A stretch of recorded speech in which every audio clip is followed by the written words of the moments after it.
हमारे परम पूज्य आदरणीय हमारे बड़े भैया का कि भैया माँ की वंदना करो, अर्चना करो, नमन करो, लेकिन हमें आदेश पर आदेश मिल रहा है, क्योंकि इसके पहले भी हमें हमारे गुरु भगवान ने हमें आदेशित किया और संकेत मिला। विगत दिवस गुरुवार से पाई और संध्या करण चले दो भाई। हम दोनों बंधुओं को हमारे गुरु भगवान के द्वारा आदेशित किया गया, लेकिन आज आदेश मिल रहा है। हमारे बड़े भैया ये सोच रहे होंगे कि न जाने लक्ष्मण संध्या बंधन करे या ना करे, लेकिन हमारे परम पूज्य गुरु भगवान का आदेश हम दोनों बंधुओं को मिला। अगर हमारे आराध्य को अकेला हमारे परम पूज्य गुरु भगवान का आदेश मिलता तो संकेत मिलता, विगत दिवस गुरुवार से पाई संध्या करण चले रघुराई, लेकिन ऐसा नहीं। हम दोनों बंधुओं को आदेश मिला और हमारे गुरु भगवान के आदेश के ऊपर आदेश हमारे आराध्य का हमें प्राप्त हुआ और हमें बतलाया गया कि संध्या बंधन 3 प्रकार से की जाती है। प्रातकालीन संध्या बंधन, मध्यकालीन संध्या बंधन और सायकालीन संध्या बंधन। और संध्या बंधन करने से हम समस्त प्राणियों को क्या मिलता है, क्या प्राप्त होता है, तो बतलाया गया कि दिन भर में जो हमसे अनजाने में पाप हो जाते हैं, अनजाने के पाप हो जाते हैं और माँ की वंदना करने से, अर्थात यूं कह दो संध्या बंधन करने से ये अनजाने के पाप क्षय हो जाते हैं, मुक्त हो जाते हैं। लेकिन अब संध्या बंधन 3 प्रकार से क्यों की जाती है, 3 समय क्यों की जाती है? और संध्या बंधन कोई देवी देवता नहीं है, ये समय है। संध्या एक समय है जिसमें प्राणी अपने आराध्य की, अपने भगवान की पूजा करता है, अपने भगवान को नमन करता है। लेकिन 3 प्रकार से क्यों, 3 ही समय क्यों? उसके लिए विधाता ने हम प्राणियों पर बहुत बड़ा उपकार किया। जब विधाता ने 10 मानस पुत्रों को जन्म दिया, उस समय विधाता ने एक कन्या का भी उद्गम किया, अर्थात यह कह दो उस समय विधाता ने एक कन्या को भी जन्म दिया। जब वह कन्या इस धराधार पर आई तो धराधार पर आते ही वह कन्या सप्त ऋषियों के हवन कुंड में समावित हो गई। और कन्या जब हवन कुंड में समावित हो गई तो हवन कुंड से एक घनघोर धुआं उठा और वह कन्या उस धुएं के साथ प्रकाश पुंज बनकर आकाश मार्ग की ओर चली गई।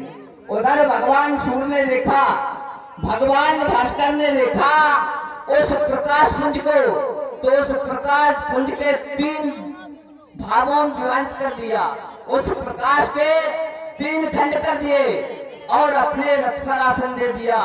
3 सा नाम दे दिया, प्रातकाल, मध्यकाल और सायकाल। तभी से हम प्राणी 3 समय संध्या बंधन करते हैं, अपने भगवान की पूजा करते हैं। और हम प्राणियों में भी 3 प्रकार से प्राणी होते हैं। 3 प्रकार के प्राणी कौन कौन से? 3 प्रकार से प्राणी। एक प्राणी वो होता है जो वैराग्य होता है, इस माया मोह से दूर रहता है, जिन्हें हम कहते हैं वैरागी। उन वैरागी ऐसे प्राणियों को तीनों समय की संध्या बंधन करना अति आवश्यक होती है। और दूसरा प्रकार का प्राणी जो अपनी वेशभूषा संत भगवान की बनाए हुए हैं और गृहस्थ काल में व्यतीत है, लीन है, ऐसे प्राणियों को 2 समय की संध्या बंधन करना अति आवश्यक, प्रातकालीन और सायकालीन।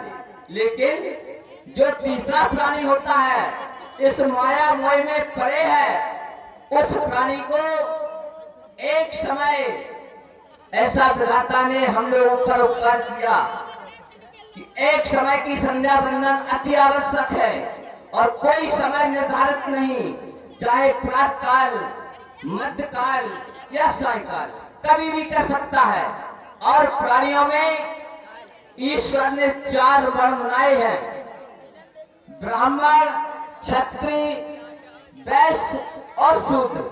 और कहा भी गया है, वैसे तो मैं ये कहूंगा कि सभी प्राणियों को, जितने भी 4 वर्ण हैं, सबको संध्या वंदन करना चाहिए, सबको अपने भगवान की पूजा करना चाहिए। लेकिन 3 वर्ण ऐसे हैं, उन्हें अति आवश्यक है। कहा भी गया है, ब्राह्मण, क्षत्रिय, वैश्य का, ब्राह्मण, क्षत्रिय, वैश्य का अरे संध्या करना कर्म, और ये नर यदि संध्या न करें तो संध्या वे कर रहे हैं। और इस समय हमारे आराध्य हमारे गुरु भगवान हैं, क्यों ना गुरु भगवान के बारे में थोड़ी सी बात कही जाए। कहा भी गया है कि गुरु भगवान, गुरु कहते किसे हैं? जो अंधकार से प्रकाश की ओर ले जाए, अज्ञान से ज्ञान की ओर ले जाए, उसे गुरु भगवान कहते हैं। कहा भी गया है मनुष्यों द्वारा, गुरु ब्रह्मा, गुरु ब्रह्मा है, गुरु विष्णु, गुरु ही विष्णु है, गुरु साक्षात, गुरु ब्रह्मा, गुरु विष्णु, गुरु देवो महेश्वरा, गुरु ही शंकर भगवान है। और इतने में भी काम नहीं चला तो कह दिया गुरु साक्षात परब्रह्म, तस्मै श्री गुरुवे नमः, तस्मै श्री गुरुवे नमः। हे माँ, आज इस छोटे कुमार की ओर से आपको श्रद्धा सुमन अर्पित है। या देवी सर्वभूतेषु विद्या रूपेण संस्था, संध्या रूपेण संस्था, नमस्तस्यै नमस्तस्यै नमस्तस्यै नमो।